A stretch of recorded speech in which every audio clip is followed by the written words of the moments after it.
जी कि आज 7 दिन बीत गया है, पायलट्स भी वही हैं, क्रू मेंबर्स भी वही हैं।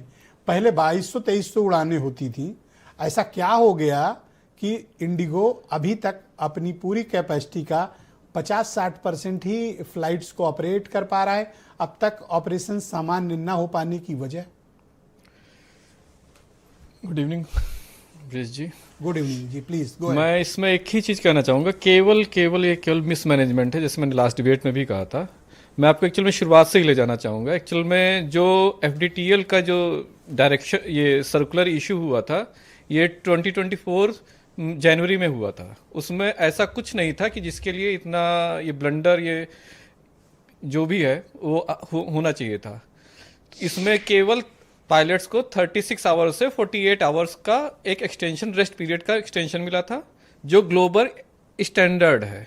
तो इसमें कोई ऐसा कोई चीज नहीं कि उसमें कोई नई बात नहीं है। ग्लोबल स्टैंडर्ड है जो पहले से एग्जीक्यूट नहीं हुआ यहाँ पे। और थोड़े से नाइट लैंडिंग्स उन्होंने रिस्ट्रिक्ट किए थे, बिकॉज क्योंकि वो पैसेंजर की सेफ्टी का इश्यू होता है, तो उसके लिए उन्होंने थोड़ा सा, पायलट्स की टायर्डनेस रात में थोड़ी नाइट टाइम पे ज़्यादा होती है, तो उन्हें थोड़ा सा रिस्ट्रिक्ट किया था। इसके अलावा ऐसा कोई चीज़ नहीं थी जिसके लिए इतना सब ये इशू हो। और ये इम्प्लीमेंट इसलिए हुआ, ये हाई कोर्ट का डायरेक्शन था, कोई हाई कोर्ट का डायरेक्टिव था। इसके कारण से, वरना ना डीजीसीए वरना ना एयरलाइन का सारा प्रेशर यही था कि ये कैसे न कैसे एफडीटीएल का ये जो सर्कुलर है, ये एग्जीक्यूट ही ना हो पाए, लागू ही ना हो पाए। ये तो माननीय हाई कोर्ट है जिन्होंने ये एग्जीक्यूट करने के आदेश दिया, जिसके कारण से कंपनी और डीजीसीए को ये करना पड़ा। और ये इंडिगो की, एक्चुअल में इंडिगो चाहती थी कि किस तरीके से ये एग्जीक्यूट ना हो, तो उन्होंने एक रास्ता खोजा कि कैसे 1 नवंबर को ये एग्जीक्यूट हुआ। इसके इवन एक पार्ट है 15 जुलाई को ही एग्जीक्यूट हो चुका था, और सेकेंड पार्ट ये 1 नवंबर को हुआ। तो चूंकि अब चूंकि हाई कोर्ट का ऑर्डर होने की वजह से ये कोई रोक नहीं सकता था, तो इंडिगो ने ये तरीका निकाला कि इसको ऑपरेशन ही ठप कर दिया जाए।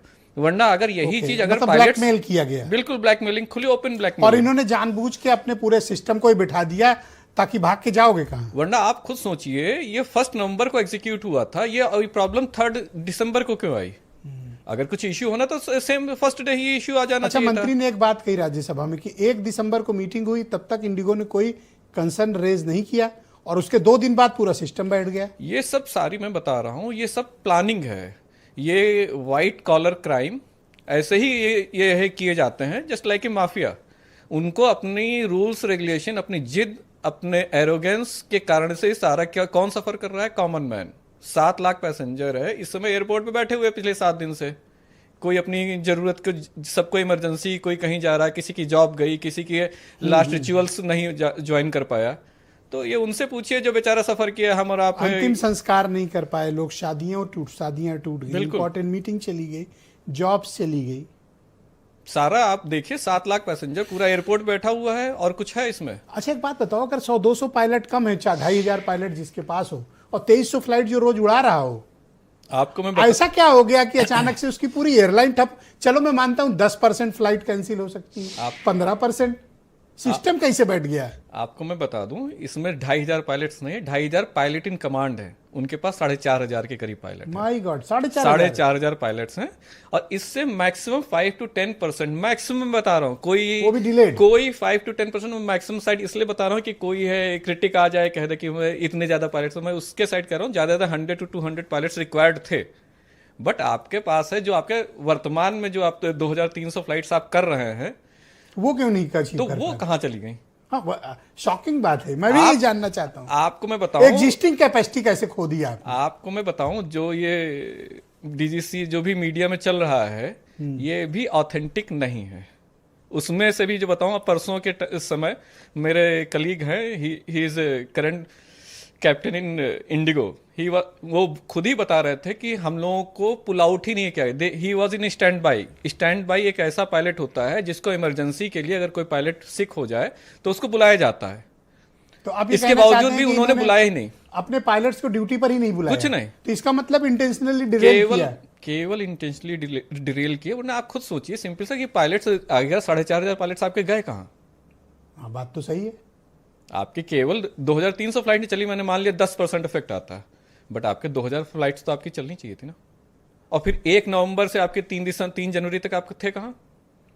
3 दिसंबर तक। बिल्कुल आपका थी एक, आपका मोर देन 33 डेज आपने फ्लाइंग कैसे नॉर्मल थी, और अचानक से एकदम से डिरेल हो गई कि बिल्कुल ऐसा लगता है आसमान आ गया, तूफान आ गया और पूरी फ्लाइट से ये कैंसिल। मोनोपोली के कारण ब्लैकमेलिंग है। सिर्फ ओपन ब्लैकमेलिंग है, जस्ट लाइक ए अच्छा, माफिया। डीजीसीए क्यों इतना लोट रहा है पैरों पर इंडिगो के? क्या कारण है? डीजीसीए का ऐसा क्या है?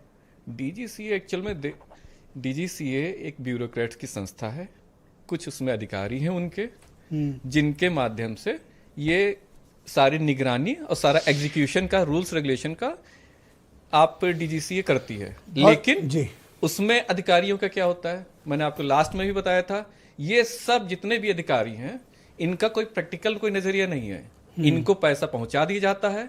उस दिन भी मैंने यही कहा था कि रूल्स वहां लोग अधिकारी वेट करते रहते हैं कि कैसे कब उनके यहां से लोग आए और वो सिग्नेचर करके। ये उत्तर प्रदेश की तहसील और थाने हो गए, पैसे दे के कुछ भी करा दो। कुछ नहीं, सब है बहुत सब। शुक्रिया आपका, धन्यवाद।